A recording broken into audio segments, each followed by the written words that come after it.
Hello po Virgo, kumusta po kayong lahat? So yan guys, maraming salamat po pala sa walang sawang pagsubaybay sa ating pong mga reading. And kung ikaw ay bago pa lang sa ating channel, mag-subscribe na po kayo. Then i-click mo na rin yung ating notification bell para lagi kang updated sa ating mga bagong upload, okay?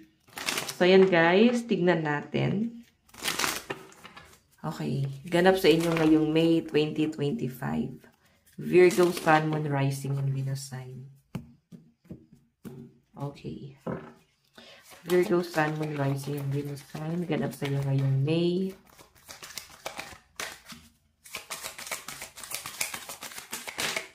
Okay. Meron tayong perspective and ambition. So, nakapokus ka Virgo sa pangarap mo. Okay. As in, yun lang yung nasa spotlight mo ngayon. Yun lang yung tinatatak mo sa isip mo na makukuha ko to, makukuha ko to. So, pwedeng yung ambition mo is pwedeng sa career, pwedeng meron kang gustong bilhin. Yan yung pinapakita sa akin dyan ang Virgo. As in, mataas yung ambition mo. Mataas yung pangarap mo ngayong May 2025. Parang mabubuhay ka. May nagpapatrigger sa'yo. And I think napapanood mo rin sa mga social media na parang, eto gusto kong maging ganito. Ito, makukuha ko rin to. So, parang ina-absorb mo siya sa sarili mo. Kumbaga, parang kiniklaim mo na makukuha mo yon or nakuha mo na yon. So, parang namamanifest mo rin kasi grabe yung pagiging positive mo dito, Virgo. Okay? So, hindi mo na iniisip kung ano yung estado, kung gaano kahirap. Basta ang nakikita ko dito, Virgo, makukuha mo yon. Parang ganon. So, tignan pa natin. Virgo, Sun, Moon, Rising, and Venus sign.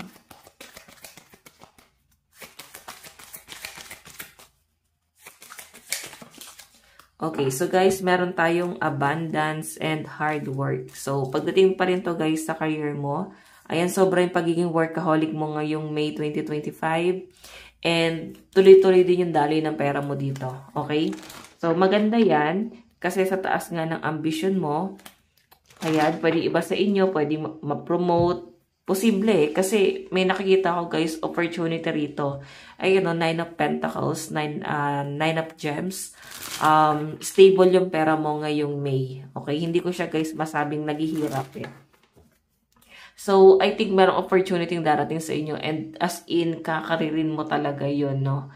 Hindi mo siya guys basta-basta palalampasin, hindi ka makakaramdam ng katamaran dito. As in, grabe yung pagsusumikap. Grabe yung kasipagan ng mga Virgo dito sa pinapakita sa akin. Okay? Tignan natin ha, Virgo, Sun, Moon, Rising, and Venus sign. Ano pa yung ipapakita? So, guys, hinay-hinay lang, no? Oo, ang dami kasi guys opportunity paparating sa inyo. Okay. Ang dami rin pangarap ng mga Virgo dito na parang ngayon pa lang guys, wala kang ginagawa, no? Hindi ka pa gumagawa ng hakbang na makuha yung pangarap na yon. Kasi mas malinaw na nakikita ko dito, Virgo, na sa isip mo lang lahat to. Kumbaga sa isip mo mayaman ka na, pero in reality, alam mo yon, sa realidad guys, wala pang nangyayari. Hindi pa guys nagpa-progress ang lahat, no? So, tignan pa natin.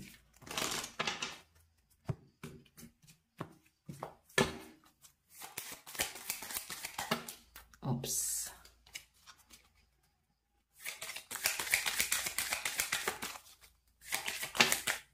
Meron tayong 4 of Coins, materialism, hoarding, and security. So guys, ito parang, alam mo yon, nakikita ko sa inyo guys na parang tears of joy. Masaya ka na nakukuha mo yung pangarap mo.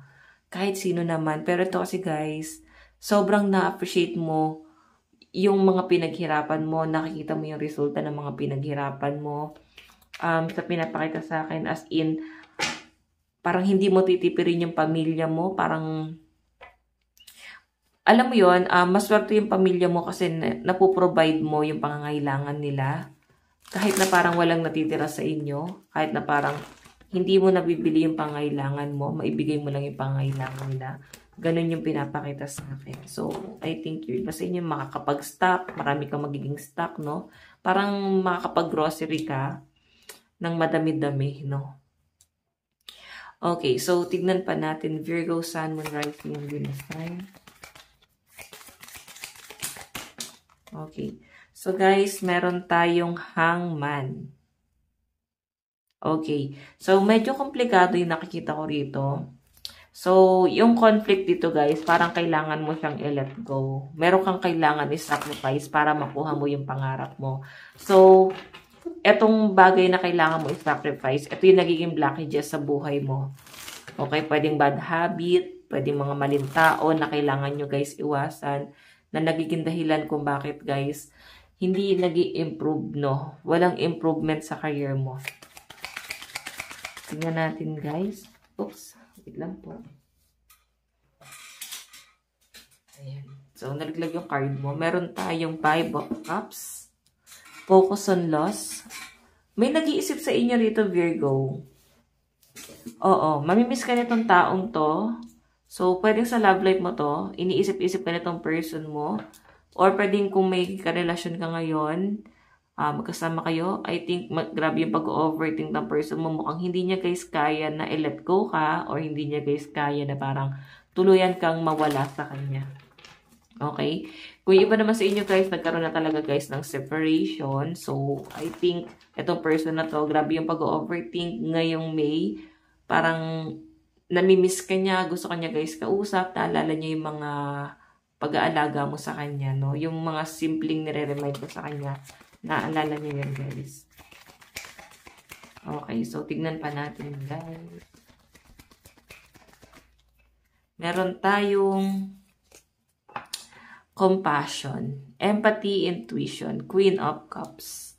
So, Virgo, ang nakikita ko dito, pinapakiramdaman ng person na to, may pagmamahal ka pa ba sa kanya, nag-aantay siya rito, nakausapin mo siya, pansinin mo siya. Yan yung pinapakita sa akin dito, okay? So, inaalala ka ng person mo ngayon. So, Virgo, tingnan natin ang inyong advice. Naalala ka niya eh. Naisip niya kung mahal mo pa ba siya, namimiss mo ba siya. Okay. Advice, meron tayong mystic healer. So, nasa healing process na rin yung iba sa inyo. Healing energy flows through you. So, I think moving forward yung energy mo, mas nakapokus ka sa healing, mas nagsa-self-love ka muna ngayon. Hindi ka muna guys masyadong nagpo-focus sa mga negativity, no? So, hayan, Virgo, ito lang naman ang inyong monthly reading ngayong May 2025. Again, maraming salamat. God bless and love you all. Bye-bye po.